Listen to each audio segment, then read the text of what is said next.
Hello வாசக நெஞ்சங்களே, இது உங்க ஷியா ஏஎஸ். என்னோட கதைகளை என் குரல்ல பகிரத்துக்கான முயற்சி தான் இது. கதை பிடிச்சிருந்தா வீடியோவை லைக் அண்ட் கமெண்ட் பண்ணிட்டு ஷேர் பண்ணிடுங்க. ஷியா ஏஎஸ் ஆடியோ நாவல்ஸ் சேனலையும் சப்ஸ்கிரைப் பண்ண மறந்துடாதீங்க. கடந்த வாரம் வரைக்கும் நாம வாரம் 10 அத்தியாயங்கள் பண்ணிட்டு இருந்தோம். இந்த வாரத்துல இருந்து அதையே கொஞ்சம் வித்தியாசமா பண்ண போறோம். சில வாசக நெஞ்சங்களின் பரிந்துரைப்படி இனி வாரம் 2 வீடியோக்கள் வரும். 10 அத்தியாயங்கள் 5 பிரிச்சு புதன் 1 சனி 1 வரும். இப்ப நேரம் தாழ்த்தாம கதைக்குள்ள போயிடுவோம். இதுவரைக்கும் என் காதல் டாக்டர் இந்த கதையோட 30 அத்தியாயங்களை நாம கேட்டிருக்கோம். கேட்காதவங்க சேனல்ல பிளேலிஸ்ட் இருக்கு, கேட்டுட்டு வந்துடுங்க. இப்போ அடுத்து 5 அத்தியாயங்கள். அத்தியாயம் 31 அவனுடைய அறை.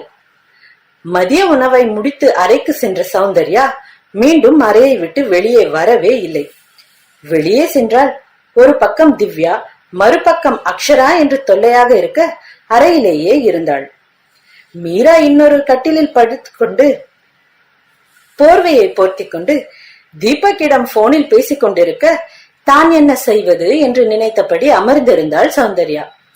அதே சமயம் அந்த ஓட்டலின் மற்றொரு அறையில் இருந்த திவ்யா, எனக்கு என்னமோ சந்தேகமா இருக்குமா, அவளும் மாமாவும் இங்க எதுக்கு வந்திருக்காங்கன்னு தெரியல, அவ கழுத்துல தாலியும் இல்ல, அவகிட்ட என்னன்னு கேக்குறதுக்குள்ள மாமா வேற குறுக்க வந்துடுச்சு என்று புலம்ப, அலமேலு அந்த கழுதைக்கு அங்க என்னடி வேலை இருக்க போகுது என்று கேட்டார்.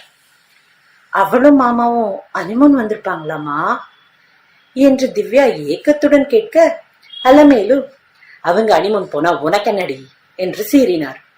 உடனே சுதாரித்த திவ்யா, இல்ல நம்ம திலீப்ப ஜெயிலுக்கு அனுப்பிட்டு அவங்க சந்தோஷமா இருக்காங்கல்ல, அத சொல்றேம்மா என்றாள். அந்த வார்த்தை அவரின் கோபத்தை கிளப்ப, அவ என்ன பண்றான்னு பாரு, என்ன பண்ணாலும் என்கிட்ட சொல்லு, நான் செய்ய வேண்டியது செய்யறேன் என்றார். அந்த பதிலை கேட்டு அவளும் நிம்மதியுடன் வைத்தாள். மாமாவை உன்கிட்ட இருந்து பிரிக்கிறேன் பாரு என்று சௌந்தர்யாவை மனதுக்குள் திட்டியபடி அந்த அறையிலிருந்து வெளியே வந்தாள் திவ்யா. மாலை வேளையில் சௌந்தர்யா இருந்த அறை கதவு தட்டப்பட்டது. அவள் சென்று திறக்க வாசலில் அக்ஷரா நின்றிருந்தாள். சௌந்தர்யாவை கண்டதும் முகத்தை திருப்பிக் கொண்ட அக்ஷரா, மீரா இல்லையா என்று கேட்க, சௌந்தர்யா அவ போன் பேசிட்டு இருக்கா என்று கூறிவிட்டு அறைக்குள் போக திரும்ப குரலை சிறுமிய அக்ஷரா, சரி அவ போன் பேசி முடிச்சுட்டா ஸ்விம்மிங் ஏரியாவுக்கு வர சொல்லு, நானும் மேமும் அங்கதான் போறோம் என்று கூறிவிட்டு போனாள். சௌந்தர்யாவும் கதவை அடைத்து விட்டு திரும்ப மீரா கீச் கீச் சத்தங்களுடன் போனில் முத்தம் கொடுப்பது போர்வையை கடந்தும் வெளியே கேட்டது. முகம் சிவந்த சௌந்தர்யா கன்னங்களை தேய்த்து கொண்டு பால்கனிக்கு சென்றாள். கடலுக்கு மிக அருகில் அவர்கள் இருந்த ஓட்டல் இருக்க அந்த மாலை சூரியனை ரசித்தவள் அப்படியே கீழே குனிந்து அங்கிருந்த நீச்சல் குளத்தையும் கவனித்தாள். பல வெளிநாட்டவர் மற்றும் உள்ளூரை சேர்ந்தவர்கள் என அனைவரும் மிகவும் சிறிய ஆடைகளில் அங்கே நீந்திக் கொண்டிருந்தனர்.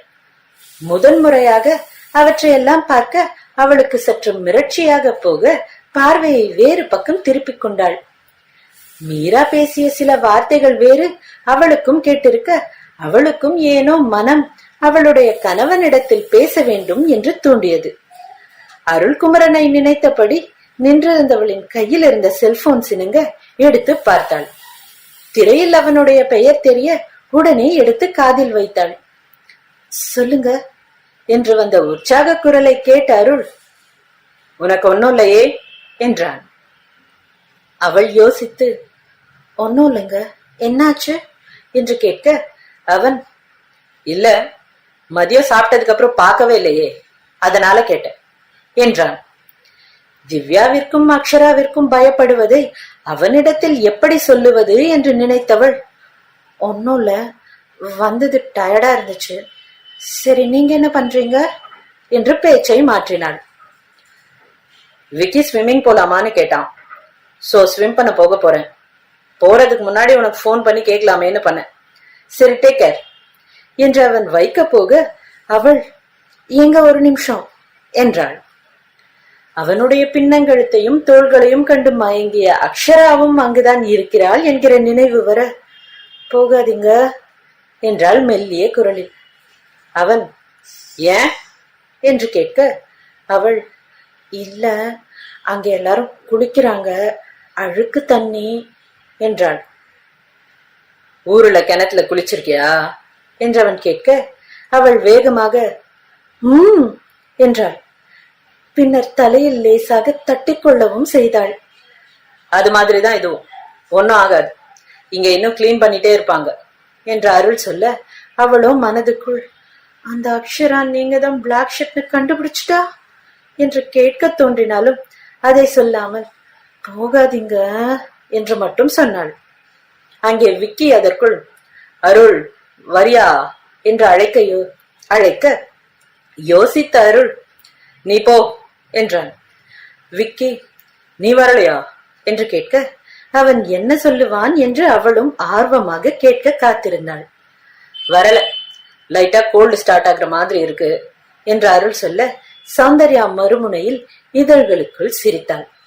கீச் கீச் சத்தங்களுடன் முத்தங்கள் தர அவளுக்கும் தோன்றியது. ஆனால் தலையில் தட்டிக்கொண்டு அமைதியானாள். விக்கி அங்கே சென்றுவிட அருள்குமரன் இன்னும் சில நிமிடங்கள் அவளிடத்தில் பேசினான். அப்புறம் எப்ப டின்னர் சாப்பிட போற என்று அவன் கேட்க, அவள் போகணும் என்றால் கட்டிலில் படுத்துக்கொண்டு போன் பேசிக் கொண்டிருந்த மீராவை பார்த்தபடி. அவன் நான் இப்ப சாப்பிட போறேன் என்று சொல்ல மணியை திரும்பி பார்த்தாள். இரவில் பொதுவாகவே அவன் சீக்கிரம் சாப்பிடும் வழக்கத்தை வைத்திருக்க அவளும் அதை உணர்ந்து நானும் வரேன் என்றாள். அவனை பார்க்க வேண்டும் என்கிற ஆர்வம் அவளை குடைந்து எடுத்தது. அவன் சரி என்று கூறி வைத்துவிட, அவனை காணச் செல்லும் மகிழ்ச்சியில் மீராவிடம் சொல்லக்கூட மறந்து வேகமாக ஓட்டலின் ரெஸ்டாரண்ட் நோக்கி ஓடினாள். அங்கே சென்று சேர்ந்ததும் மெல்ல நடந்து போக அவனும் வந்து சேர்ந்து கொண்டான். அவன் முகத்திலும் காலை இருந்த கடுகடுப்பு இல்லை.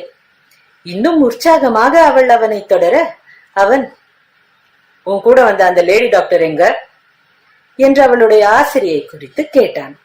அவள் அவங்க அக்ஷரா கூட ஸ்விம்மிங் ஏரியா போயிருக்காங்க என்று சொல்ல, அவனை ஏன் அவள் அங்கு செல்ல வேண்டாம் என்று தடுத்தாள் என்று அப்போது புரிந்தது அவனுக்கு. இதழ்களில் மென் புன்னகையுடன் அவன் வர, இருவரும் சென்று உணவுகளை எடுக்க போக, அவனுக்கு வைத்தது மட்டுமில்லாமல் அவளுடைய தட்டிலும் உணவுகளை வைத்தபடி சென்றான் அருள்குமரன். இத ட்ரை பண்ணு, இந்த ஊர் ஸ்பெஷல், நல்லா இருக்கும் என்று அவன் வைக்க, அவளுக்கு என்னவோ அவளுக்கு பரிமாறும் அவனைத்தான் பிடித்திருந்தது. அவன் செய்யும் அனைத்தையும் ரசித்த சௌந்தர்யா அவனுடனே வந்து சாப்பிடாமற, இப்ப யாரும் பாத்துடுவாங்கன்னு பயமா இல்லையா என்று கேட்டான். அவள் இல்ல, எல்லாரும் அவங்கவுங்க வேலையில பிஸியா இருக்காங்க, என்னை யாரும் தேட மாட்டாங்க என்று சின்ன புன்னகையுடன் சொல்ல, அவனும் லேசான புன்முறுவலுடன் உண்ணத் தொடங்கினான். இரவு உணவை மட்டும் எப்போதும் அவனுடன் தான் அவள் சாப்பிட விரும்புவாள். அன்றும் அதுவே நடக்க மிகவும் மகிழ்ச்சியாக உண்டாள். இருவரும் பெரிதாக பேசிக்கொள்ளவில்லை என்றாலும் இருவரிடத்திலும் ஒரு நிசப்தமான ரம்யம் இருந்தது. உண்டு முடித்து அவன் அறைக்கு திரும்ப அவன் கைகளில் இருந்த சாவியை கொண்டு அவன் அறை எண்ணை கவனித்தாள் சௌந்தர்யா. சரி, ரூமுக்கு போயிட்டு படு, மார்னிங் மீட் பண்ணலாம் என்று அவன் கிளம்ப, அவளும் சரி என்று தலையை ஆட்டிவிட்டு கிளம்பினாள். அவன் சென்று லிப்டில் ஏறும் வரை பார்த்து நின்ற சௌந்தர்யா திரும்பி அவள் இருந்த பிளாக் நோக்கி போக, அந்த கூடத்தின் மூலையில் மறைந்து நின்றிருந்த திவ்யா தெரிந்தாள். ஐயோ, இவ வேற நிக்கிறாளே, இப்ப என் ரூமுக்கு போனா நானும் அவரும் ஒன்னா இல்லன்னு கண்டுபிடிச்சிடுவாளே, என்ன பண்றது என்று யோசித்த சௌந்தர்யா அவளை கவனிக்காதது போல சென்ற லிப்ட் பட்டனை அழுத்தினாள். அறை எண் தெரியும், எந்த தளம் என்று தெரியாதே என்று யோசிக்க அறை எண்ணை நினைவுபடுத்தி 1307 13வது ஃப்ளோர் தான் இருக்கணும் என்று நினைத்துக் கொண்டு என் 13ஐ அழுத்திவிட்டு நின்றாள். அவளை பின்தொடர்ந்து வந்த திவ்யாவும் தளத்தை கவனித்தாள். நீயும் மாமாவும் ஒன்னாலன்னு மட்டும் தெரியட்டும், உங்களை எப்படி பிரிக்கிறேன் பாரு என்று மனதுக்குள் நினைத்த திவ்யாவும் 13ஆம் தளத்திற்கு வந்துவிட்டாள். திவ்யா வந்து சுற்றி பார்க்க அங்கே அறை எண் 1307 முன் யோசனையுடன் நின்றிருந்தாள் சௌந்தர்யா. திவ்யாவின் தலை தெரிந்ததும் யோசனையுடன் கதவை தள்ள அங்கே அறை கதவு திறந்துதான் இருந்தது. சௌந்தர்யா உள்ளே சென்று கதவை மூடிவிட்டு திரும்ப அங்கே விக்கி நின்றிருந்தான். அவள் அதிர்ந்து நிற்க அவன், சௌந்தர்யா ரைட், என்னாச்சு என்று கேட்க அவள் திருவென விழித்து நின்றாள். இது அவர் ரூம் இல்லையா என்று அவள் மனதுக்குள் யோசித்து நிற்க அருள்குமரன் குளியல் அறையில் இருந்து இடுப்பில் துண்டுடன் வெளியே வந்தான். அவனை பார்த்த சௌந்தர்யா இன்னும் விழித்து நின்றாள். அவன் அவளை கண்டுகொள்ளாமல் விக்கியிடம், இன்னுமா சார்ஜர் தேடுற என்று கேட்டான். விக்கி பதிலுக்கு, எங்க இருக்குன்னு தெரியல, அதுக்குள்ள இந்த பொண்ணு வேற வந்துட்டா என்று சொல்ல அருள் அவளை திரும்பி பார்த்தான். அவள் இன்னும் விழிக்க அவனோ அடக்கப்பட்ட சிரிப்புடன் அவளை பார்த்தான். விக்கி, என்னாச்சு என்று மீண்டும் அவளை கேட்க அவள், ரூம் மாறி வந்துட்டேன்னு நினைக்கிறேன் சார் என்றாள்.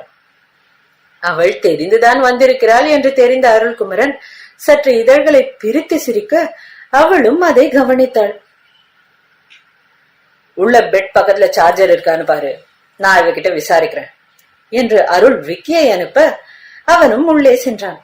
அவன் சென்றதும் வேகமாக அருளை நெருங்கி வந்த சௌந்தர்யா, திவ்யா என்ன ஃபாலோ பண்றா, நீங்க பயப்படக்கூடாது சொல்றீங்க, ஆனாலும் எனக்கு பயமா இருக்கு, அதான் வந்துட்டேன், திட்டாதீங்க என்று படபடவென சொல்ல அவன் கலகலவென சிரித்தான். அதற்குள் சார்ஜர் கிடைச்சிடுச்சு என்று விக்கியும் வர அருள், இவளுக்கு தண்ணி வேணுமா, கெட்டில்ல தண்ணி இருக்கு, கொஞ்சம் எடுத்து தரியா என்று மீண்டும் அவனுக்கு வேலையை கொடுத்தான். அவனும் ஒரு மார்க்கமாக பார்த்துவிட்டு உள்ளே சென்றான். அவளிடம் திரும்பிய அருள், அவகிட்ட நான் பேசிக்கிறேன், பயப்படாத, வேணும்னா நைட் இங்கேயே இருக்கியா என்று சிறு எதிர்பார்ப்புடன் கேட்க அவள், ஐயோ மீரா அக்ஷரா எல்லாம் தேடுவாங்க, கொஞ்ச நேரம் இங்க இருந்தா போதும் என்றாள். விக்கி திரும்பி வர இடுப்பில் துண்டுடன் அவளை நெருங்கி நின்றிருந்த அருளை பார்க்க அவனுக்கு லேசாக சந்தேகமாகத்தான் இருந்தது. இருப்பினும் அவளிடத்தில் வந்து தண்ணீரை நீட்ட அவளும் வாங்கி குடித்தாள். விக்கி, இவ கூட 2 minutes உட்காந்துட்டு, நான் குளிச்சுட்டு வந்துடுறேன், இவளை ரூம்ல விட்டுட்டு வந்துடலாம் என்று அருள் சொல்ல விக்கியின் மனதில் இருந்த சந்தேகம் எல்லாம் பறந்து போனது. ஓகே என்று அவனும் அமர்ந்திருக்க சௌந்தர்யா அங்கிருந்த சோஃபாவில் பல்லி போல ஒட்டி கொண்டு அமர்ந்திருக்க அவள் பயப்படுகிறாள் என்று அவளிடம் பேசாமல் தன் செல்போனை நோண்டினான் விக்கி. சில நிமிடங்களில் அருள் குளித்து ஆடை மாற்றி வர மூவரும் அறையை விட்டு வெளியே வந்தனர். அங்கே இருந்த காட்சியை கண்ட சௌந்தர்யாவிற்கு மயக்கம் வரா. அத்தியாயம் 32, படிப்பை நிறுத்து. விக்கி முதலில் வர அவனுக்கு பின்னால் சௌந்தர்யா, அவளுக்கு பின்னால் அருள்குமரன் என்று மூவரும் வெளியே வர அங்கே வாசலில் அக்ஷரா, மீரா, அவளுடைய ஆசிரியை மூவரும் நின்றிருந்தனர். அவர்களை கண்ட சௌந்தர்யா உடனே மயக்கம் வருவதைப் போல இருக்க பின்னால் சாய்ந்தாள். அருள்குமரன் அவள் முதுகில் தன் ஒற்றை கை வைத்து அவளை நிறுத்தினான். அவள் முன்னிருந்த யாருக்கும் அந்த காட்சி கண்ணில் படவில்லை. சௌந்தர்யாவை கண்டதும் முதலில் மீராதான் பேசினாள்.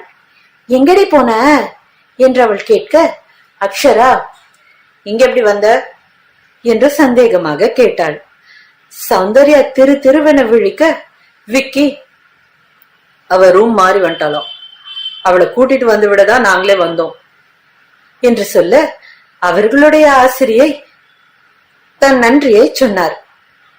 அக்ஷராவோ, உனக்கு வழி தெரியலன்னு சொன்னா நம்புற மாதிரியா இருக்கு, இது வேற பிளாக் வேற என்று கூற மீரா, இங்க எல்லாம் வேற பாஷையில தானே இருக்கு, அதனால தெரியாம போயிருக்கோம், நீ சும்மா அவளை கேள்வி கேட்காத என்று தோழிக்காக பரிந்து பேசினான். அப்படியே வந்து சௌந்தர்யாவின் முழங்கையுடன் தன் கையை மீரா இணைக்க சௌந்தர்யாவின் இடையில் இருந்த அருள்குமரனின் கையும் கவனித்தாள். அவனும் அவள் கவனித்ததை கண்டு பொறுமையாக கையை எடுத்துக்கொண்டான். அவளும் எதுவும் பேசாமல், நீ வா என் கூட என்று சௌந்தர்யாவை அழைத்து கொண்டு அங்கிருந்து புறப்பட்டாள். அனைவரும் அறைக்கு திரும்ப அவளுடைய ஆசிரியை, சௌந்தர்யா சொல்லிட்டு போறது இல்லையா, உன் போன் எங்க என்று கேட்க, அப்போதுதான் செல்போனை அறையிலேயே விட்டு சென்றது அவளுக்கு நினைவு வந்தது. சாரி மேம் என்றாள். அவரும் சரி என்று சென்றுவிட, மீரா அவளை அறைக்குள் அழைத்து வந்து கட்டிலில் அமர வைத்து, உனக்கும் அந்த டாக்டருக்கும் என்னடி போகுது என்று கேட்டாள். முகத்தில் கேலி கிண்டல் எதுவும் இல்லை. புரிந்தாலும், எந்த டாக்டர் என்று கேட்டாள் சௌந்தர்யா. மீரா உடனே குல்ஃபிதான் என்று கூற, சௌந்தர்யாவிற்கு அவளிடம் சொல்லிவிடலாமா என்று தோன்றியது. ஆனால் உடனே, எனக்கு ஒர்க் பிளேஸ்ல ப்ரொஃபஷனலா இருக்கிறதா பிடிக்கும், என் பர்சனல் லைஃபை ஷேர் பண்ண பிடிக்காது என்று அவன் சொன்னது நினைவுக்கு வர பெருமூச்சு ஒன்றை விட்ட சௌந்தர்யா, ஒன்னும் இல்லடி என்றாள். ஒன்னும் இல்லாம தான் அவர் உன் இடுப்புல கை வச்சிட்டு இருந்தாரா என்று மீரா கேட்க, சௌந்தர்யா, அது நான் விழப்போனேன்ல, அதனாலதான் பிடிச்சாரு, வேற ஒன்னும் இல்லடி என்றாள். மீரா மீண்டும் வேற ஒன்னும் இல்லையா என்று சந்தேகத்துடன் கேட்க, அவளிடம் பொய் சொல்ல கஷ்டமாக இருந்தாலும் இல்லடி என்றாள் சௌந்தர்யா. சரி போ என்று மீராவும் எழுந்து சென்று விட, சௌந்தர்யாவின் பட்டன் போனில் ஒரு மெசேஜ், ஆல் ஓகே என்று அருள் அனுப்பியிருக்க, அவளும் எல்லாம் ஓகே என்று பதில் அனுப்பினாள். அடுத்த நாள் அந்த கான்பரன்ஸில் அவன் பேச, அங்கிருந்த பலரை போல அவளும் அவனை வியந்து பார்த்தாள். அக்ஷராவும் அவனை வைத்த கண் வாங்காமல் பார்த்து கொண்டிருக்க, மீரா சௌந்தர்யாவை கிள்ளி, அவ பாரேன் உன் ஆளை எப்படி சைட் அடிக்கிறா என்று சொல்ல, சௌந்தர்யா, யாரு என் ஆளு என்று கேட்டாள். மீரா அடக்கப்பட்ட சிரிப்புடன், நம்ம குல்ஃபிதான், அவர் உன்னதானே தொட்டிருக்காரு என்று சொல்ல, அவளை அடக்கிய சௌந்தர்யா, சும்மா இருடே, நீயே கிளப்பி விட்டுடுவ போல என்றாள். மீரா சிரித்து திரும்ப, அவளும் அக்ஷராவை எட்டி பார்த்தாள். அக்ஷரா அவனையே வைத்த கண் வாங்காமல் பார்த்து கொண்டிருந்தாள். இவ வேற இப்படி பாக்குறாளே என்று மனதில் தோன்றினாலும் அவள் திரும்பி மேடையை பார்க்க தொடங்கினாள். அவன் பேசி முடிக்க அவனுக்கு மாலை மரியாதை அனைத்தும் கிடைத்தது. அவள் சற்று உணர்ச்சி வசப்பட்டு கைகளை வேகமாக தட்ட, அதை கவனித்த மீரா என்றாள். சௌந்தர்யா தன்னை உடனே கட்டுப்படுத்தி கொண்டாள். அன்று அறைக்கு திரும்ப மிகவும் நேரமாகி போனது. அடுத்த 2 நாட்கள் அருள்குமரன் கான்பரன்ஸில் பேசவில்லை.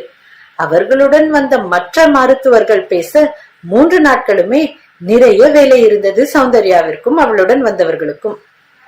இந்த வேலைகளின் மத்தியில் அவளும் முழுவதுமாக திவ்யா குறித்து மறந்திருந்தாள். திவ்யா அன்று சௌந்தர்யா அருள்குமரனின் அறைக்குள் நுழைந்த பின் அறைக்கு வெளியே நெடுநேரம் காத்திருந்தாள். அறை கதவு திறக்கும் முன் அங்கே சில பெண்கள் வர அங்கிருந்து திரும்பி சென்றிருந்தாள். அடுத்த 3 நாட்கள் அவளால் பெரிதாக சௌந்தர்யாவையோ அருள்குமரனையோ பார்க்க முடியவில்லை. 4ஆம் நாள் தான் அவளும் புறப்பட வேண்டும் என்றிருக்க, அவள் வாசலுக்கு வந்தபோது அவளுக்கு முன் சிலர் காரில் ஏறிக்கொண்டிருந்தனர். அதில் சௌந்தர்யாவை கண்டுகொண்ட திவ்யா வேகமாக வந்து பின்னால் ஏற இருந்த பெண்ணை தொட்டாள். அக்ஷரா அவளை திரும்பி பார்க்க, ஹலோ, நீங்க தமிழா என்று திவ்யா கேட்க, அக்ஷரா ஆமாம் என்றாள். ஒன்னும் இல்ல, நீங்க இங்க நடந்த ஃபன் ஃபெஸ்டிவலுக்கு வந்தீங்களா என்று திவ்யா கேட்க, அவள் இல்லை என்று தலையை ஆட்டி, நாங்க மெடிக்கல் ஸ்டூடெண்ட்ஸ் மெடிக்கல் கான்பரன்ஸ்க்கு வந்தோம் என்று சொல்ல, திவ்யாவிற்கு அனைத்தும் விளங்கியது. பதிலுக்கு அவள் சாரி என்று கூற, அக்ஷரா அவளை கண்டுகொள்ளாமல் காரில் ஏறினாள். அவர்கள் காரும் புறப்பட திவ்யாவுடனே அவளுடைய தாயை அழைத்தாள். அலமேலு தொலைபேசி எடுத்ததும், அம்மா உனக்கு தெரியுமா, அந்த சௌந்தர்யா டாக்டருக்கு படிக்கிறாளாம்மா என்று சொல்ல, அதிர்ந்த அலமேலு, சொல்லிட்டல்ல, அவளை இனி என்ன பண்ற பாரு என்று எரிச்சலுடன் வைத்துவிட்டு வேகமாக கமலசேகரன் அறையை நோக்கி சென்றார். அண்ணே அண்ணே, கேட்டியா, நம்ம குடும்ப மானம் போகுது என்று கத்திக்கொண்டே வந்த தங்கையை பார்த்த கமலசேகரன், என்னாச்சு அலமேலு என்று கேட்டார். அவர், நம்ம அருள் கட்டிட்டு வந்தாலே ஒருத்தி, அவ தாலிய கழட்டி போட்டுட்டு திரியிறாளாம், இப்ப டாக்டருக்கு வேற படிக்கிறாளாம், நம்ம வீட்டுல இருக்க பொம்பளை பிள்ளைங்க ஆம்பளை பசங்களை விட படிக்க கூடாதுன்னு தானே உன் பொண்ணையே நீ டாக்டருக்கு படிக்க வைக்கல. ஆனா அவ இந்த வீட்டுக்கு வாக்கப்பட்டு வந்த கழுத, அவ படிக்கலாமா? நாளைக்கு அவ நம்ம அருளை விட அதிகமா படிச்சுட்டா நம்ம வீட்டு பிள்ளைய காரி முடிய மாட்டாங்க என்று கேட்க கமலசேகரனின் கோபம் எகிரியது. ஏய் ராணி என்றவர் கத்த அங்கே ராணி ஓடி வந்தார். அலமேலு சொல்றது நிஜமா? அந்த ஓடுகாலி டாக்டருக்கு படிக்கிறாளா என்று கேட்க ராணி தலை குனிந்தபடி எனக்கு தெரியாதுங்க என்றார். அவர் கன்னத்தில் அறைந்த கமலசேகரன் பொய் சொல்றியா என்று முறைக்க ராணி இல்லைங்க என்றார். இன்னும் 2 அறைகள் மேலும் விழ அவளை ஏதோ கிளாஸுக்கு அனுப்புனான்னு தான் தெரியும், அவ என்ன படிச்சான்னு எனக்கு தெரியாதுங்க என்று அழ அலமேலு அண்ணே பொய் சொல்லாதீங்க, நீங்களும் அவளும் எப்பவும் குசு குசுன்னு அந்த சமையல் கட்டுல நின்னு பேசிக்கிட்டு தானே இருப்பீங்க என்று கேட்க அவரோ விழி விரித்து அலமேலுவை அதிர்ந்து பார்த்தார். இப்படி கமலசேகரன் முன்னர் அவர் சொல்லுவார் என்று ராணி எதிர்பார்த்திருக்கவில்லை. கமலசேகரன் அவரை அடிக்க ஓடி வர நந்தினி குறுக்கே வந்து அப்பா வேண்டாம்ப்பா, பிளீஸ்பா, அவங்க போயிட்டாங்க, அம்மாவை அடிச்சு என்ன ஆக போகுது என்று காலை பிடித்து அழ ச என்று இருவரையும் உதறி அங்கிருந்து சென்றார் கமலசேகரன். அலமேலுவும் அவருடன் வெளியே வர கூடத்தில் நின்ற கமலசேகரன் அவ படிப்பு நிக்கோ, அத நான் பாத்துக்கிறேன், இந்த வீட்டுக்குன்னு ஒரு மரியாதை இருக்கு, அதை யாரும் கெடுக்க நான் விட மாட்டேன் என்று கூறிவிட்டு வெளியே சென்றார். அந்த வார இறுதி முடிந்து திங்கட்கிழமை சௌந்தர்யா கல்லூரிக்கு வர அனைவரின் பார்வையும் அவள் மீது வித்தியாசமாக படிந்தது. அவளும் யோசனையுடன் வகுப்பிற்குள் சென்று அமர அக்ஷரா அங்கே வந்து நீ அன்னைக்கு பார்ட்டியில இருந்து சீக்கிரம் கிளம்பும் போதே சந்தேக பாட்டி மாஸ்க் கட்டிட்ட என்று நக்கலாக சொல்லிவிட்டு போக புரியாமல் விழித்தாள் சௌந்தர்யா. அன்று மீராவும் பயண களைப்பில் விடுப்பெடுத்திருக்க சௌந்தர்யா என்ன நடந்தது என்று புரியாமல் குழப்பத்தில் அமர்ந்திருந்தாள். முதல் வகுப்பு தொடங்க அனைவரின் பார்வையும் அவள் மீது ஊடுருவது போல இருந்தது. அங்கே வந்து சிற்றூழியன் ஒருவன் ஆசிரியையிடம் எதையோ சொல்ல அவரும் சௌந்தர்யா டீன் ஆபீஸ் போ என்றார். என்ன நடந்தது என்று புரியாமல் அவளும் சென்று நிற்க அவர்களின் டீன் ஹரிகிருஷ்ணன் அவளை கண்டதும் முறைத்தார். என்ன வேலை பண்ணியிருக்க Soundarya, what behaviour is this என்று அவள் முன் அவருடைய டேப்லெட்டில் இருந்த ஒரு புகைப்படத்தை நீட்ட அவளும் வாங்கி பார்த்தாள். பார்ட்டியில் யாரோ ஒருவர் மீது அவள் சாய்ந்திருப்பது போல புகைப்படம் இருக்க அவளுடைய விழிகள் விரிந்தன. நான் இல்ல சார் இது என்றாள். அவரோ நீ பார்ட்டிக்கு போனதுக்கு அவ்வளவு சாட்சியம் இருக்கு என்றார். அவள் கண்கள் கலங்கி அழ அவளுடைய ஆசிரியையும் அவ நல்லா படிக்கிற பொண்ணு சார், அவ இந்த மாதிரி எல்லாம் பண்ணி இருக்க மாட்டா என்றார். ஹரிகிருஷ்ணனோ ஒழுக்கம்தான் முதல்ல முக்கியம் என்று கூறி அவளிடம் திரும்பி you are suspended for a month என்று சொல்ல அவள் இன்னும் அழுதாள். இப்பவே கிளம்பு என்று கூற அவள் வகுப்பிற்கு சென்று பையை எடுத்துக்கொண்டு வீட்டிற்கும் சென்று விட்டாள். கான்பரன்ஸ் என்று இருந்ததால் நிலுவையில் இருந்த அறுவை சிகிச்சைகளின் எண்ணிக்கை கூடியிருக்க நாள் முழுதும் வேலை இருந்தது அருள்குமரனுக்கு. இரவு அவன் வீடு வந்து சேர்ந்த போது மணி 11. உள்ளே சென்று பார்க்க அங்கே வீட்டில் எந்த விளக்குகளும் எரியவில்லை. டைனிங் டேபிளில் அவள் இல்லாமல் போக யோசனையுடன் அவள் அறையை எட்டி பார்த்தான். கதவு தாழிடப்பட்டு இருந்தது. கதவருகே சென்று அவன் தட்ட உள்ளே இருந்து பதில் இல்லை. தூங்கிவிட்டாலோ என்று அவன் திரும்ப கதவை திறந்து கொண்டு வந்த சௌந்தர்யா அவன் முதுகில் சாய்ந்து அவனை அணைத்துக் கொண்டாள். சௌந்தர்யா என்று அவன் மெல்ல சொல்ல அவள் விம்மல் மட்டுமே கேட்டது. அவன் முதுகு அவளுடைய கண்ணீரில் ஈரமாக அவளை முன் கொண்டு வந்தவன் அம்மோ என்னடி என்று கேட்டான். அவளோ அழுகைக்கிடையே என்ன என்ன சஸ்பெண்ட் பண்ணிட்டாங்க மாமா என்று அழுதாள். அத்தியாயம் 33. அவளை தொடாதே. என்னாச்சு, எப்படி என்று அருள்குமரன் கேட்க அவள் நான் யார் மேலவும் சாஞ்சு நிக்கிற மாதிரி போட்டோ ஒண்ணு அன்னைக்கு பார்ட்டியில என்று மேலும் பேச முடியாமல் அழ அவன் சரி, அழாத என்று சொல்ல அவள் அப்போதும் அழுதாள். அழாதடி, நான் பார்த்துக்கிறேன் என்று அவன் அவளை அணைத்துக் கொள்ள அவளுக்கும் அவனுடைய அணைப்பு அந்த நொடியில் மிகவும் அவசியம் என்று தோன்றியது. அந்த நெருக்கம் துணிச்சலையும் தைரியத்தையும் தந்தது. இருவரும் அப்படியே சில நொடிகள் நிற்க அவள் அழுவதை நிறுத்தியதும் அவளை விடுவித்தவன், சாப்பிட்டியா என்று கேட்டான். அவள் இல்லை என்று தலையை ஆட்டினாள். அவன் அவளுக்காக சமைக்கப் போக மீண்டும் வந்து அவன் பின்னால் நின்றவள் அவன் சட்டையை பிடித்துக் கொண்டாள். என்னையாச்சு என்று அருள் கேட்க அவள், நான் அப்படியெல்லாம் பண்ணல என்று கூறினாள். அவனுடனே, நீ அன்னைக்கு என் கூட தானே இருந்த, அப்புறம் ஏன் விளக்கம் கொடுக்கிற என்று கேட்க அவள், இல்லைங்க, சொல்லணும் போல இருந்துச்சு என்றாள். நீ எதுவும் சொல்ல வேண்டாம், அமைதியா போய் உட்காரு, நான் சமைச்சு கொண்டு வரேன் என்று அருள் சொல்ல அவள், நாளை காலையில நான் சமைக்கிறேன் என்று கூறினாள்.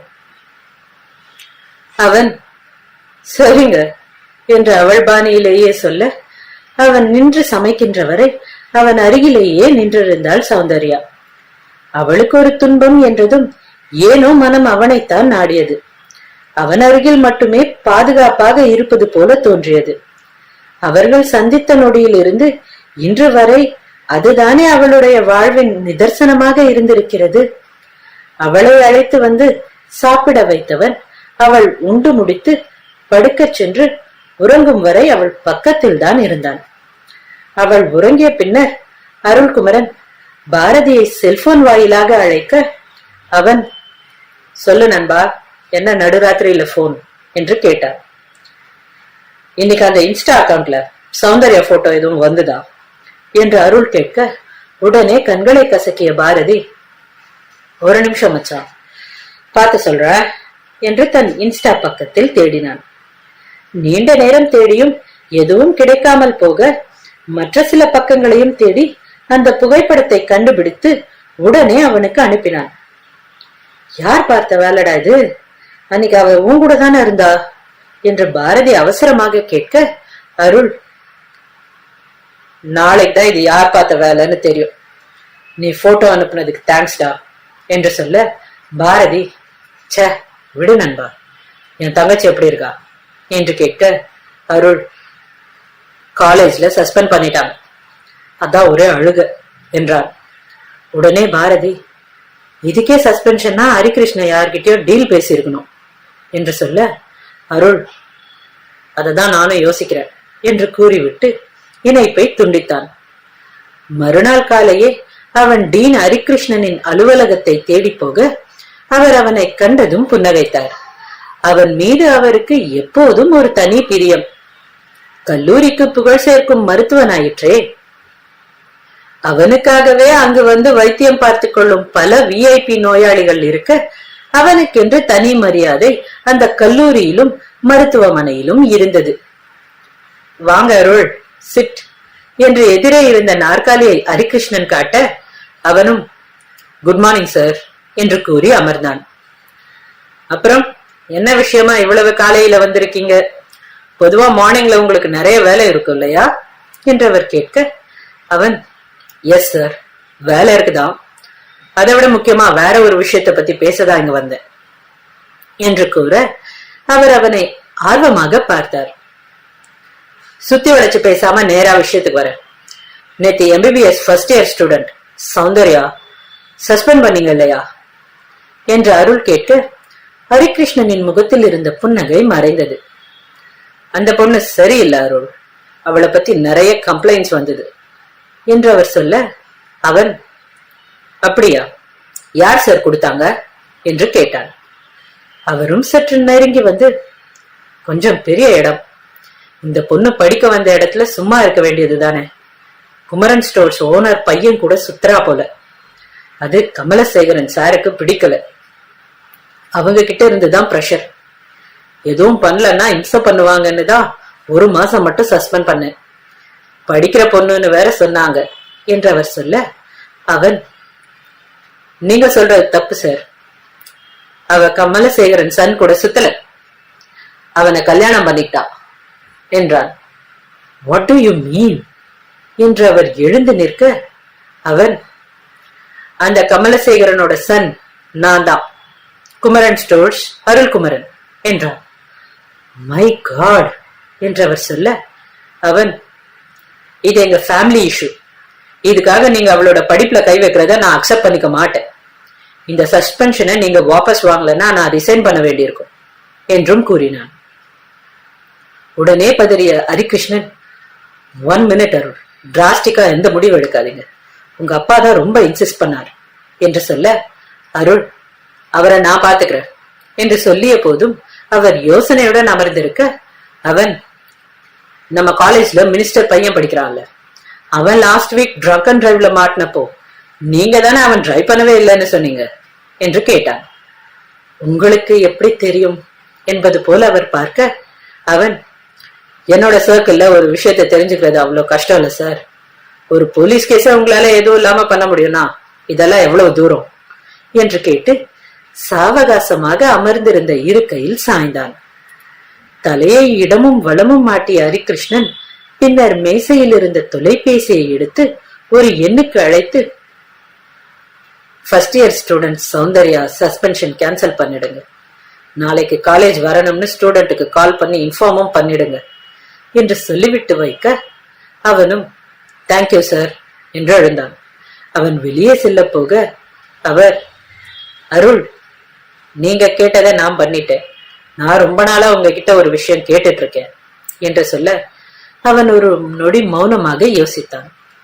பின்னர், எனக்கு ஓகே சார், ஆனா இப்ப முடியாது, கொஞ்சம் டைம் கொடுங்க என்று கூற, சிரித்த அவர், நீங்க ஓகே சொன்னதே போதும் என்றார். சௌந்தர்யா கல்லூரியில் இருந்து வந்த அழைப்பை எதிர்பார்க்கவில்லை. மறுதினம் கல்லூரி வர வேண்டும் என்று சொல்லி இருக்க, முதலில் அவனுக்குத்தான் அழைத்தான். சொல்லு என்று அவன் சொல்ல, அவள், என்ன நாளையில இருந்து காலேஜ் வர சொல்லிட்டாங்க, நீங்க எதுவும் பேசுனீங்களா காலேஜ்ல என்று கேட்க, அவன், இல்ல, நான் மதியத்துக்கு மேலதான் போலான்னு இருந்தேன், அதுக்குள்ள அவங்களே கேன்சல் பண்ணிட்டாங்கல்ல, ஓகே கிரேட் என்று சொல்ல, அவளிடம் சிறிய ஏமாற்றம்.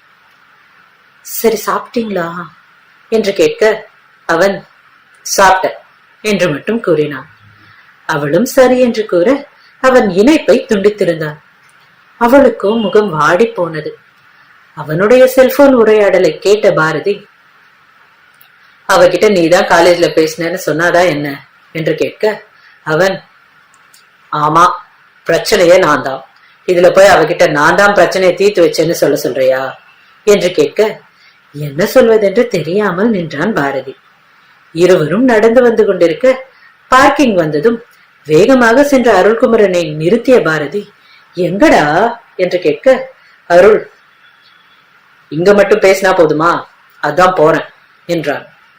நண்பனிடம் சொல்லிவிட்டு மருத்துவமனையில் இருந்து காரை கிளப்பிய அருள் மதிய வேளையில் அவர்களுடைய வீட்டிற்கு வந்திருந்தான். அன்று கமலசேகரன் வீட்டில்தான் இருக்கிறார் என்பதை அவருடைய மேலாளர் கங்காதரனிடம் விசாரித்துத்தான் வந்திருந்தான். வாசலில் வந்து நின்ற அருள்குமரனை கண்ட கமலசேகரன், ராணி ராணி என்று கத்த, அவரும் வேகமாக கூடத்திற்கு ஓடி வந்தார். அவருடைய கூச்சலை கேட்டு வீட்டில் இருந்த அலமேலு, திவ்யா கூட வெளியே வந்திருந்தனர். அருள்குமரனை வாசலில் கண்டதும் திவ்யா சற்று பயந்து அவளுடைய தாய்க்கு பின்னால் சென்று ஒளிந்து கொள்ள, அதையும் அவன் கவனித்தான்.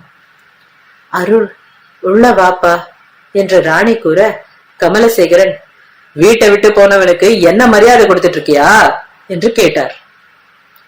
அதுவரை உள்ளே நுழைய வேண்டாம் என்று நின்றிருந்த அருள்குமரன் உள்ளே சென்றான். அம்மா, திரும்ப சொல்றேன், இது என் தாத்தா வீடு என்றார். அதத்தான் உதறி தள்ளிட்டு போனான்ல, இன்னும் என்ன இருக்கு இங்க அவனுக்கு என்று அவர் கேட்க, அவன் நேராக அவரை முறைத்து, உங்க கூட எதுவும் வச்சுக்க கூடாதுன்னு தான் நானும் நினைக்கிறேன், ஆனா உங்க புருஷன் அப்படி என்ன விடமாட்டாரே, இந்த வீட்டுக்கும் எனக்கும் எதுவும் இல்லைன்னு சொல்லிட்டு போன பிறகும் என் பொண்டாட்டி என்ன பண்றான்னு இவர் எதுக்கு தேடுறார் என்று ராணியிடம் கேட்க, கமலசேகரன், என் வீட்டு பொம்பளைங்க இப்படித்தான் இருக்கணும்னு ஒண்ணு இருக்கு என்று சொன்னார். அவன் அதற்கு, நானே உங்க வீடு இல்லை, அப்புறம் அவ எப்படி உங்க வீடானா? அன்னைக்கு எல்லார் முன்னாடியும் இன்னொருத்தனோட உறவு இருக்குன்னு சொன்னது தப்பா தெரியல, அவ படிக்கிறது தப்பா தெரியுதா என்று கேட்டான். அருள், அதிகமா பேசாத, அப்பாப்பா பேசாதப்பா என்று ராணி அவனை தடுக்க, அப்போதுதான் அவர் முகத்தை அருள்குமரன் கவனித்தான். முன்தினம் கமலசேகரன் அறைந்ததில் அவருடைய கன்னங்கள் சிவந்து வீங்கி இருக்க, அதை கண்டதும் அவனுக்கு கோபம் தலைக்கு ஏறியது. அருகில் இருந்த கண்ணாடி ஜாடியை அவன் கையில் எடுக்க, ராணி, அருள் வேண்டாம்பா என்று தடுத்த. அத்தியாயம் 34. மிரட்டல். அருள் கண்ணாடி ஜாடியை தூக்கி வர, ராணிதான் அவனுக்கும் கமலசேகரனுக்கும் குறுக்கே வந்தார். அலமேலுவும் திவ்யாவும் இன்னும் ஒதுங்கி சென்று அங்கு நடப்பதை ஆர்வமாக பார்த்து கொண்டிருக்க, அதை கவனித்த அருள் அந்த ஜாடியை அவர்கள் இருந்த திசையில் வீசி கீழே எறிந்தான். அதிலிருந்து எகிரிய ஒரு கண்ணாடி துண்டு அலமேலுவின் கால்களை பதம் பார்க்க, அவர் ஐயோ என்று கத்தினார். அவன் திரும்பி அவரை முறைக்க, உடனே வாயை பொத்திக் கொண்டு அவர் வழியில் நெளிய தொடங்கினார்.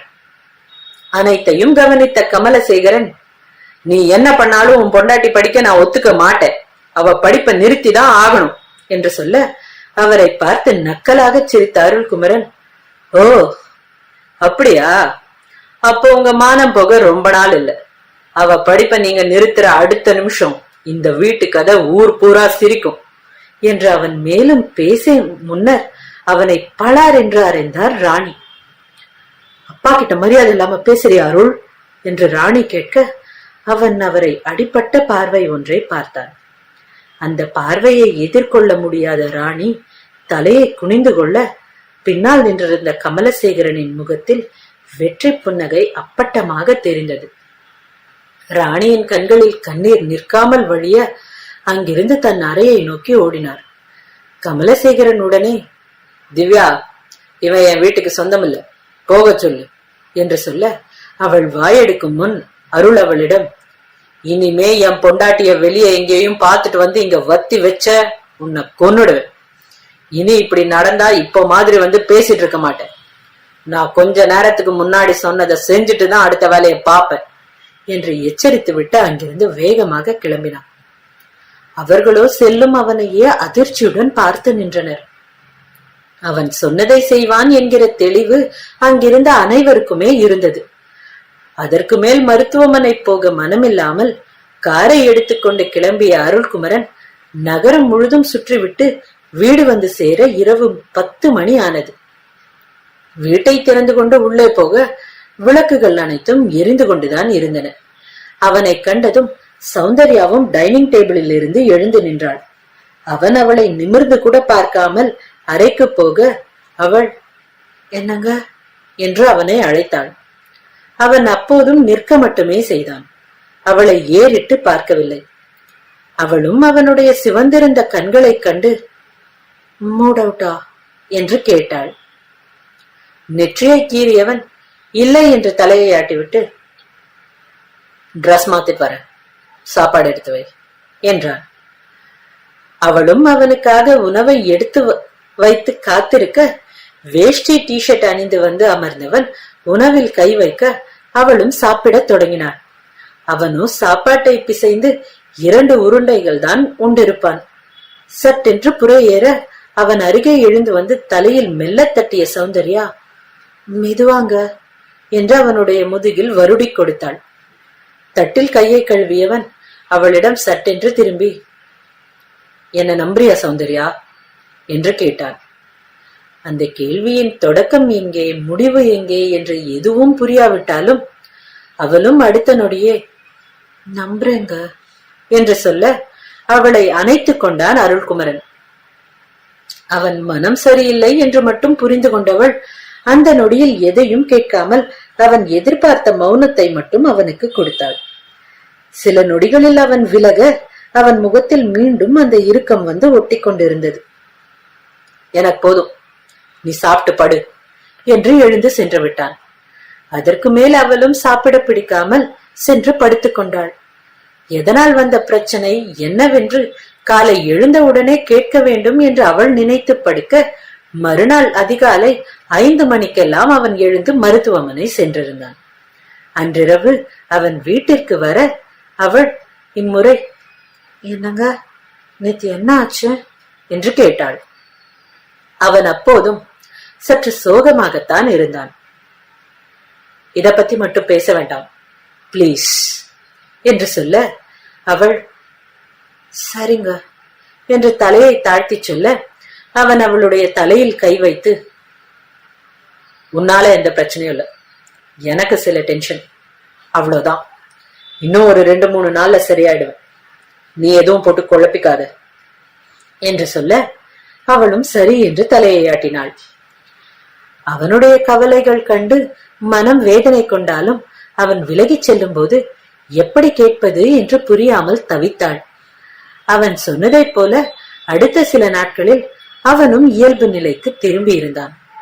அவனை நினைத்து அவளுக்கு வருத்தம் இருந்தாலும் தேர்வுகள் வேறு வந்து சேர அவளும் அதற்கு படிப்பதில் தன் முனைப்பை காட்டினாள்.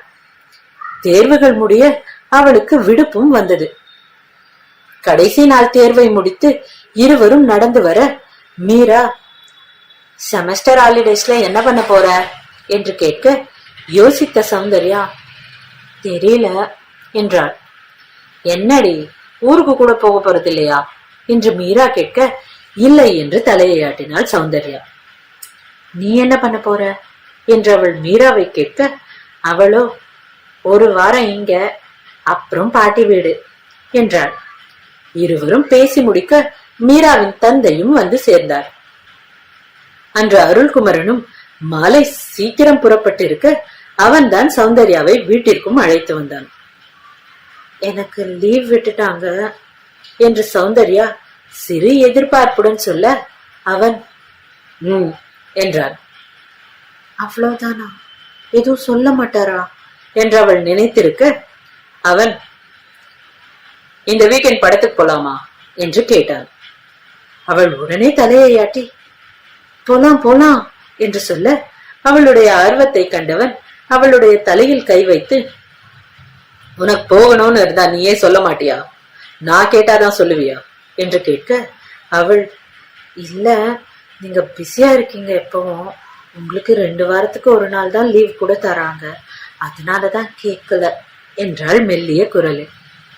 அவனும், என் வேலை அப்படி, உனக்கு லீவ் இருக்க வரைக்கும் இந்த மாதிரி எங்கேயும் வெளியே போலாம், ஆனா உனக்கு வெளியே போறது பிடிக்காதுன்னு சொன்னல என்று நமட்டு சிரிப்புடன் கேட்க, இல்லைங்க பிடிக்கும் என்றாள்.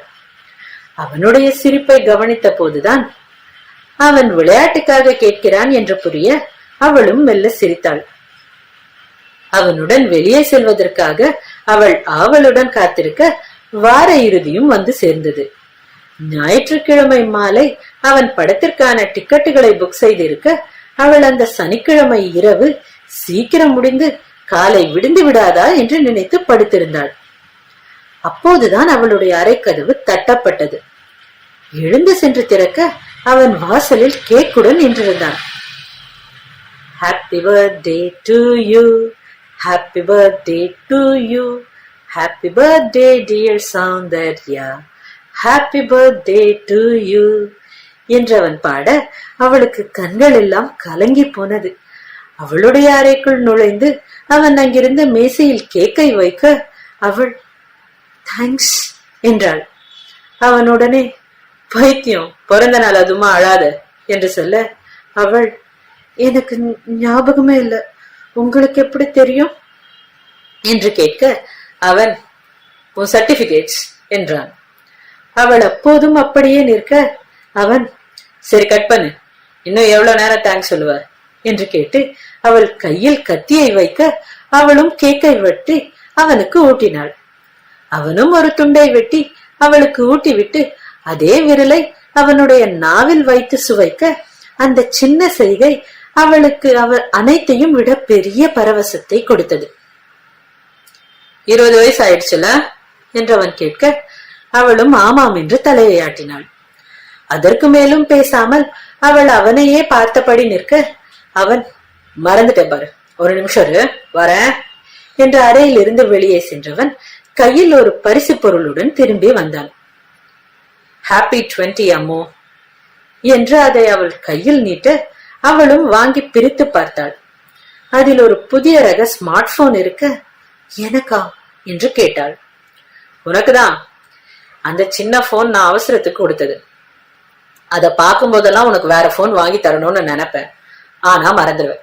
சோ கிஃப்டா இந்த போன் பிடிச்சிருக்கா என்று கேட்க அவள் தலையை ஆட்டி பிடிச்சிருக்கு என்றாள். அதை அவனே ஆன் செய்து அவள் கைகளில் தர அவள் அவனுடைய எண்ணெய் தான் முதலில் சேமித்தாள். அதில் ஒரு மெல்லிய புன்னகை வர அவன், இந்த போன்ல கேமரா நல்லா இருக்கும் சொன்னாங்க, நில்லு நான் உன்னை போட்டோ எடுக்கிறேன் என்று கூறி அவளை புகைப்படமாக பிடித்து அவன் போனை அவளிடத்தில் நீட்ட அவள், உங்க கூட ஒரு போட்டோ என்று தயக்கத்துடன் கேட்டாள். அவன், ஷேவ் கூட பண்ணல, லைட்டா அங்கங்க முடி குச்சி குச்சியா நிக்குது, பரவாயில்லையா என்று கேட்டான். அவள் மனமோ, இப்போதான் ரொம்ப அழகா இருக்கீங்க என்று கூறினாலும் அவள் பரவாயில்ல என்று மட்டும்தான் சொன்னாள். அவனும் அவள் தோள் மீது கை போட்டு தன் அருகே நிறுத்தி செல்ஃபி ஒன்றை எடுத்தான். அதை அவனுக்கும் அனுப்பியவன், சொன்ன மாதிரி உன் போன்ல கேமரா நல்லா இருக்கு என்று அவனையும் 2-3 செல்ஃபிக்கள் எடுத்து அனுப்பி கொண்டு, சரி நீ தூங்கு, நாளைக்கு நான் ஹாஸ்பிட்டல் போகணும், ஆனா ஈவினிங் வந்துடுவேன், நாம படத்துக்கு போலாம் என்று கூறி செல்போனை அவளிடத்தில் நீட்டினான்.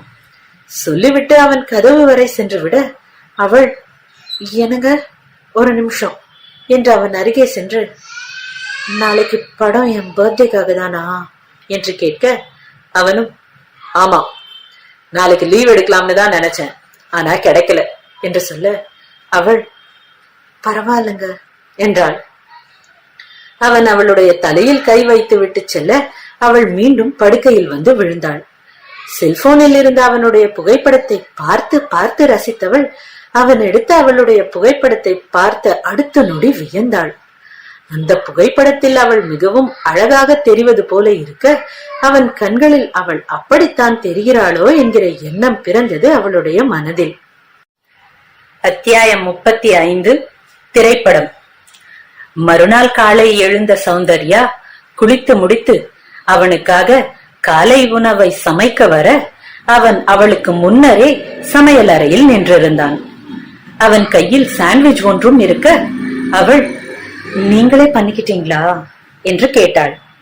அவனும், ஆமா டெய்லி நீ தானே செஞ்சு தர, இன்னைக்கு உனக்கு லீவ், நான் செஞ்ச சாண்ட்விச் என்று மற்றொரு தட்டில் இருந்ததை அவள் அருகே தள்ளி வைத்து விட்டு, உனக்கு டிரஸ் கூட எடுத்தேன், டைனிங் டேபிள் மேல இருக்கு, எடுத்துக்கோ என்று சொல்லிவிட்டு மீதம் இருந்த சாண்ட்விச்சை வேகமாக விழுங்கியவன் வேலைக்கும் கிளம்பி சென்று விட்டான். அதுவரை பொறுமை காத்த சௌந்தர்யா வேகமாக ஓடி வந்து அவன் வாங்கிய ஆடைகளை எடுத்து பார்த்தாள். ஒரு லாவெண்டர் நிற பட்டு சேலையும் பிங்க் நிற குர்தா மற்றும் ஜீன்ஸ் இருந்தன. அவளுக்கு இரண்டுமே மிகவும் பிடித்திருக்க எடுத்துக்கொண்டு அறைக்கு ஓடினாள். அன்று மாலை அவன் சொன்ன நேரத்திற்கு கிளம்பி அவள் காத்திருக்க அவன்தான் வருவதாக தெரியவில்லை. யோசனையுடன் அவனுக்கு அழைக்க அழைப்பும் ஏற்கப்படவில்லை. மணியை பார்த்துவிட்டு அவள் அமர்ந்திருக்க அவன் அவளை செல்போன் வாயிலாக அழைத்தான். உடனே ஆர்வமாக எடுத்தவள் அதை மறைத்து, சொல்லுங்க என்று சொல்ல அவன், நீ நேரா மாலுக்கு வந்துடுறியா, நான் நேரா அங்க வந்துடுறேன் என்று கூற அவளும் சரி என்றாள். அவன் சொன்னதை போல புறப்பட்டு வந்தவள் அந்த வணிக வளாகத்தின் வாசலில் நின்றிருக்க, ஏ சவுண்ட் என்று அழைத்தபடி வந்து அவள் தோலை தட்டினாள் மீரா. ஐயோ இவ எங்க இங்க என்று அவள் யோசிக்க, மீரா, நீ எங்கடி இங்க என்று கேட்டாள். திரு திருவென சௌந்தர்யா விழிக்க அங்கே தீபக்கும் வந்தான். சௌந்தர்யாவை பார்த்து, ஹாய் சௌந்தர்யா என்றான். என்னடி முழிச்சிட்டே இருக்க, இன்னைக்கு ஜீன்ஸ் எல்லாம் வேற போட்டிருக்க என்று மீரா கேட்க, சௌந்தர்யா, இன்னைக்கு என் பர்த்டே, அதான் எங்க மாமா என்ன வெளியே கூட்டிட்டு வந்தாரு என்று சொல்ல இருவரும் அவளை வாழ்த்தினர். மீரா அப்போதும், இவ மாமாவை நான் பார்த்ததே இல்ல, இன்னைக்கு பார்த்துட்டு தான் போறோம் என்று தீபக்கிடம் சொல்ல, அவனும் ஓகே, நோ ப்ராப்ளம், நமக்கு படத்துக்கு இன்னும் டைம் இருக்கு, பார்த்துட்டே போகலாம் என்றான். ஐயோ என்று நினைத்த சௌந்தர்யா, என்ன படம் போறீங்க என்று இயல்பாக கேட்க முயன்றாள். அவர்கள் சொன்ன படத்தின் பெயரை கேட்க சௌந்தர்யாவிற்கு மேலும் அதிர்ச்சி. அவர்கள் புக் செய்திருந்த அதே படத்தை தான் தீபக் மீராவும் புக் செய்திருந்தனர். பெருமூச்சு ஒன்றை விட்டு அவள் நிற்க, மீரா அவளை உலுக்கி, உங்க மாமா எங்கடி என்று கேட்க, அவர் வர ரொம்ப லேட் ஆகும் என்று சொல்லிக் கொண்டிருந்த போதே அருள்குமரன் அங்கே உள்ளே நுழைந்து கொண்டிருந்தான். டிஷர்ட் ஜீன்ஸ் அணிந்து அவன் உள்ளே வர அவனை கண்ட சௌந்தர்யா அதிர்ந்தாள். மீரா தீபக் இருவரும் கூட சற்று அச்சம் கொள்ள இருவரும் அங்கிருந்து வேகமாக நகர்ந்தனர்.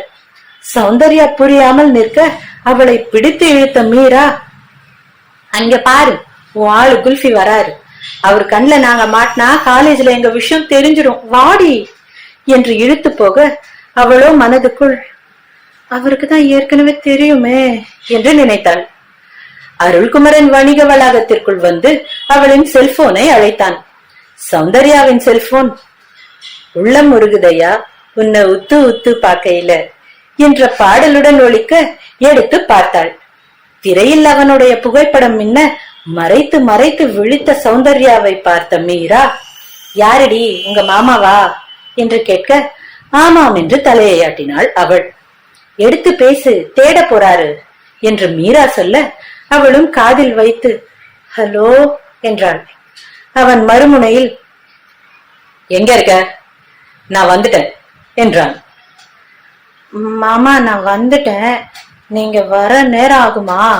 இங்க என் ஃப்ரெண்டு மீரா என் கூட தான் இருக்கா, நீங்க பொறுமையா வர்றதுன்னா கூட பரவாயில்ல, நான் தனியா இருக்கேன்னு நினைச்சு யோசிக்காதீங்க, நான் தேட்டருக்கு முன்னாடி மீரா அப்புறம் எங்க ஃப்ரெண்டு தீபக் கூட தான் இருக்கேன் என்று சொல்ல, மறுமுனையில் சிரித்த அருள்குமரன், அவங்க கிட்ட மாட்டிக்கிட்டியா என்று கேட்க அவள் என்றாள். சரி, படத்துக்கு இன்னும் 20 நிமிஷம் இருக்கு, நான் உள்ள போய் உட்கார போறேன், நீ எப்படி வருவியோ அது உன் திறமை, ஆனா இன்னைக்கு நான் அந்த படம் உன் கூட பார்த்தே ஆகணும் என்று சொல்ல, அவள் மனதுக்குள் சினுங்கினாலும் அவனிடத்தில் என்று சொல்லி தலையை மட்டும் ஆட்டினாள். திரும்ப எல்லாத்துக்கும் தலையை ஆற்ற பாரு என்று அவன் சொல்ல, அவள் தலை நிமிர்ந்து சுற்றி பார்த்தாள். அவனோ அதே தளத்தில் அவளுக்கு எதிராக இருந்த வளைவில் நின்று அவளுக்கு கையை அசைத்து விட்டு திரையரங்கிற்குள் சென்றான். இணைப்பை துண்டித்த சௌந்தர்யா மீராவிடம், உனக்கு படத்துக்கு லேட் ஆகுதுன்னா போடி, மாமா வர எப்படியும் 2 மணி நேரம் மேல ஆகுமா என்று சொல்ல, அவள் அப்ப அவளுக்கும் டிக்கெட் புக் பண்ணலாமா தீபக் என்று அவனிடம் கேட்க, சௌந்தர்யா தன் விதையை நினைத்து நொந்து கொண்டாள். ஓ பண்ணலாமே, நமக்கு பக்கத்துல இருக்காது, ஆனா அவளும் ஒரே தியேட்டர்ல இருந்தா நமக்கும் டென்ஷன் ஆகாது என்று தீபக் சொல்ல, சௌந்தர்யா இல்ல, ஏன் எனக்காக இவ்வளவு கஷ்டம், நான் இங்க ஃபுட் கோர்ட்ல வெயிட் பண்றேன், மாமா அங்கதான் வரேன்னு சொல்லியிருக்காங்க என்றாள். மீரா, அதெல்லாம் முடியாது, நீ போய் கேளு தீபக் என்று அவனை அனுப்ப சௌந்தர்யாவிற்கு மனம் பிசைந்தது. மீராவிடம் மட்டுமாவது உண்மையை சொல்லிவிடலாமா என்று அவள் வாயெடுக்க வர தீபக் வெறுங்கையோடு திரும்பி வந்தான். என்னாச்சு என்று மீரா கேட்க, அவன் ஃப்ரண்ட் ரோல தான் டிக்கெட் இருக்கான், அது வேலைக்காகாதுன்னு வந்துட்டேன் என்று சொல்ல, இம்முறை முந்திய சௌந்தர்யா, எனக்கு முதல் வரிசை எல்லாம் தலைவலிக்கும், நீங்க போய் பாருங்க, நீங்க லவ்வர்ஸ், நான் எதுக்கு நடுவுல நந்தி மாதிரி, நீங்க போங்க என்று இருவரையும் திரையரங்கின் வாசல் வரை தள்ளி வந்து விட, தீபக்கும் மீராவிடம் போலாம், அவ பத்திரமா இருக்கேன்னு சொல்றாள் என்று கேட்க, மீரா சரி என்று கூறி அவனுடன் சென்றாள். இருவரையும் அனுப்பிய சௌந்தர்யா உள்ளே எப்படி செல்வது என்று யோசித்து நிற்க, அருள்குமரனின் குறுஞ்செய்தி அவளுக்கு வந்து சேர்ந்தது. திறந்து பார்க்க டிக்கெட்டை அனுப்பியிருந்தான். அவள் உள்ளே நுழைய விளக்குகள் அனைத்தும் அணைக்கப்பட்டிருக்க, தட்டு தடுமாறி தன்னுடைய இருக்கையை கண்டுபிடித்து சென்று அமர்ந்தாள். பக்கத்தில் இருந்த அருள்குமரன் அவளிடம் திரும்பி ஹலோ என்றான். அவளோ முகத்தை துப்பட்டா கொண்டு மூடி இருக்க, அடுத்த 3 மணி நேரம் இப்படிதான் மூடி இருக்க போறியா என்று அருள் கேட்டான். அவள், இல்ல, மீரா தீபக் இதே படத்துக்கு தான் வந்திருக்காங்க என்று சொல்ல, அவன் அவளை நெருங்கி வர சொல்ல அவள் திருவென விழித்து அவன் அருகே சென்றாள். அவன் அவளை திருப்பி, அங்க பாரு, 2 பேரும் ஜோடியா உட்கார்ந்திருக்காங்க என்று காட்ட, அவர்களுக்கு 3 வரிசை முன்னர் அவர்கள் உட்கார்ந்திருந்தது தெளிவாக தெரிந்தது. அங்க இருக்காங்களா என்று அவள் மெல்ல சிரித்து கேட்க, அவன், இப்ப நீ இந்த வேஷத்தை கலக்கலனா நான் எழுந்து நின்னு சௌந்தர்யா கூட நான் அருள்குமரன் படத்துக்கு வந்திருக்கேன்னு கத்துவேன் என்று சொல்ல, அவள் வேகமாக எடுத்துடுறேன் என்று மெல்ல கூறி துப்பட்டாவையும் அவிழ்த்தாள். அவங்க பார்க்க மாட்டாங்க, நீ ஃப்ரீயா உட்காரு என்று அவன் சொல்ல, அவள், இந்த தியேட்டர்ல சீட்டெல்லாம் ஏன் இப்படி இருக்கு? எங்க ஊர்ல எல்லாம் தனித்தனி சீட்டா தான் இருக்கும், இங்க ஜோடி ஜோடியா இருக்கு என்று கேட்க, அவன், இது கப்பிள் சீட் என்றான். அவள் விழித்து பார்க்க, ரொம்ப யோசிக்காத, வேற தியேட்டர் எங்கேயோ டிக்கெட் கிடைக்கல என்றான் அருள்குமரன். அவளும், அதனாலதான் போல, இல்லன்னா நம்ம கூட இவர் ஏன் ஜோடியா வரப்போறார் என்று மனதுக்குள் நினைத்து கொண்டாள். சின்ன ஏமாற்றம் தோன்றினாலும் படம் தொடங்கியதும் அதில் தன் கவனத்தை செலுத்த தொடங்கினாள். அவனும் படத்தை பார்க்க தொடங்க, அது ஒரு காதலை மையமாக வைத்து எடுக்கப்பட்ட திரைப்படம். படத்தின் இடையே முத்த காட்சி ஒன்று வர சட்டென பார்வையை வேறு திசையில் திருப்பிய சௌந்தர்யா கடைக்கண்ணால் அவனை பார்த்தாள். அவனோ அவளுடைய பார்வையை சந்திக்காமல் லேசாக அவள் புறம் சாய்ந்து, படத்தை பாரு என்றான். அவளும் சட்டென்று திரையில் பார்வையை வைக்க, அப்போதும் அந்த முத்த காட்சி தொடர்ந்து ஓடிக்கொண்டிருந்தது. திரும்பி மீராவை பார்க்க, அவர்களும் முத்தமிடுவது தெரிய புருவத்திற்கு மேல் கையை வைத்து, முருகா என்றாள் சௌந்தர்யா. மீண்டும் அவள் அருள்குமரனை பார்க்க, அவனோ மிகவும் சாதாரணமாக அந்த காட்சியை பார்த்து கொண்டிருந்தான். அப்போதுதான் அவன் அமெரிக்காவில் படித்தவன் என்கிற நினைவு வர, அவர் இந்த மாதிரி நிறைய பார்த்திருப்பாரு, ஒருவேளை பண்ணியிருப்பாரோ என்று யோசிக்க சௌந்தர்யாவின் மனம் சோர்வுற்றது. படம் இடைவேளையிலும் அவள் முகத்தை மீண்டும் மூடிக்கொள்ள, அவனோ எதுவும் சொல்லாமல் எழுந்து சென்றான். அவளும் பயந்து பயந்து ஒரு வழியாக படத்தை பார்த்து முடிக்க, அவளிடம், வெயிட் பண்ணு, அவங்க போகட்டும் என்றான் அருள்குமரன். அவளும் சரி என்று கூறி அவனுடன் காத்திருந்தாள். மீரா தீபக் எழுந்து வெளியே சென்ற சில நிமிடங்கள் கழித்து அவர்களும் வெளியே வர அவளுக்கு சிரிப்பு தான் வந்தது. என்ன சிரிப்பு என்று அவன் கேட்க, அவள், ஒன்னும் இல்லைங்க, சும்மா என்று சொல்ல, அவன், படம் பிடிச்சதா என்று கேட்டான். அவளும், நல்லா இருந்துச்சு என்றாள். இன்னும் உனக்கு எதுவும் சுத்தி பார்க்கணுமா என்று கேட்க, இல்லங்க, வீட்டுக்கு போலாம் என்றவளின் முகத்தில் மீண்டும் பீதி. தீபக் மீரா கண்களில் மாட்டிக்கொள்வோம் என்கிற அச்சத்தில் சொல்கிறாள் என்று புரிய, அவனும் இடமும் வலமுமாக தலையை ஆட்டி, சரிவா போலாம் என்று அழைத்துக் கொண்டு போனான். கீழ்த்தளத்தில் சுற்றி வந்து கொண்டிருந்த மீரா அருள்குமரனை பார்த்து தீபக்கிடம், தீபு, அங்க அருள் டாக்டர் கூட போறது நம்ம சௌந்தர்யா மாதிரி இல்ல என்று கேட்டாள். இன்றைய 5 அத்தியாயங்கள் நிறைவடைந்தன. அடுத்து 5 வர சனிக்கிழமை வரும். சௌந்தர்யா மீரா கண்ணில் பட்டாளா இல்ல தப்பிச்சாளான்னு அன்னைக்கு பாப்போம். கதை பிடிச்சிருந்தா லைக் அண்ட் கமெண்ட் பண்ணுங்க. ஷியா ஏஎஸ் ஆடியோ நாவல்ஸ் சேனலை சப்ஸ்கிரைப் பண்ண மறந்துடாதீங்க. அது வரைக்கும் எல்லாருக்கும் பாய் பாய்.